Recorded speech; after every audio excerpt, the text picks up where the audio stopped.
Il y a un peu une révolution qui se passe depuis plusieurs années déjà dans la bière. C'est la révolution de la bière artisanale avec des milliers de brasseries, de micro-brasseries, de brasseries plus importantes aussi qui s'ouvrent un peu partout en France. C'est un secteur qui est en pleine effervescence. On part de loin. La France fut une nation de la bière. Ses consommations ont baissé à partir des années 60-70. Et depuis, on va dire 20 ans, la consommation remonte chez les femmes, notamment, qui ne buvaient pas forcément de la bière. Et c'est un segment qui touche aussi toute la population.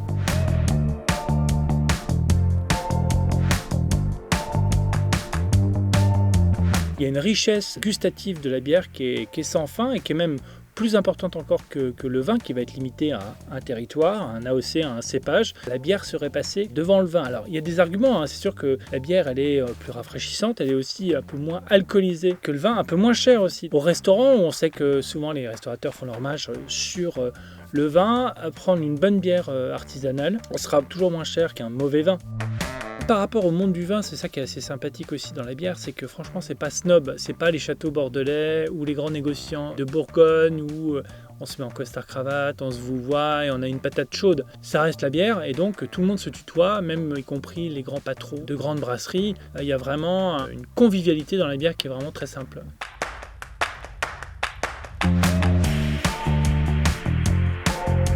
Ce sont les Bretons qui sont inspirés, qui ont commencé dans les années 80, en suivant une révolution qui venait des États-Unis, à faire un petit peu de la bière chez eux. Je pense qu'il y a beaucoup de gens qui sont tout simplement tombés amoureux de la bière et ont voulu eux-mêmes la créer. Alors après, est-ce que ça va durer ? Est-ce que le secteur va pas changer ? Est-ce qu'il va pas y avoir des regroupements ? C'est pas non plus facile d'en vivre. Et aussi, ce qu'on montre aussi dans le reportage, c'est que garder une qualité dans le temps, une stabilité de goût, c'est pas si simple non plus. Ça reste de l'alcool. L'alcool était quand même la drogue, certes légale, mais qui fait quand même des ravages en France. Des milliers de morts, des gens malades, des familles déchirées. Et donc la bière, c'est aussi de l'alcool. Ça, il ne faut pas l'oublier. Donc c'est aussi France 5 qui nous a un peu dit que voilà, toutes les images qui étaient susceptibles de pousser la consommation, quand on voyait des gens boire, ces images-là ont été retirées après du montage. Et aussi, toutes les pubs directes pour des marques de bière ont dû être retirées.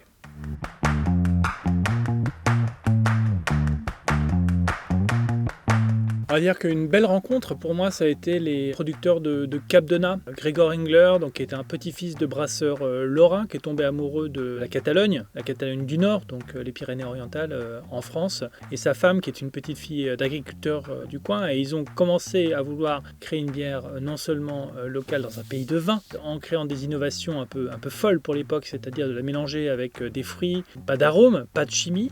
Le faire que avec des producteurs locaux et aussi de faire un mélange avec des vins locaux, ça c'est quelque chose, c'était vraiment visionnaire à l'époque et aujourd'hui c'est quelqu'un qui gagne tous les concours, c'est un obsessionnel du goût. Donc il va aller chercher, on le montre dans le reportage, des barriques d'un domaine de Bourgogne, 1000 € pièce, il ne gagne pas d'argent sur sa bière et je peux vous assurer qu'elle est exceptionnelle, c'est vraiment à tomber par terre et pourtant il maintient des prix qui sont absolument pas prohibitifs, donc qui peut permettre à tout le monde de s'y retrouver. Ça, c'était vraiment une très belle rencontre.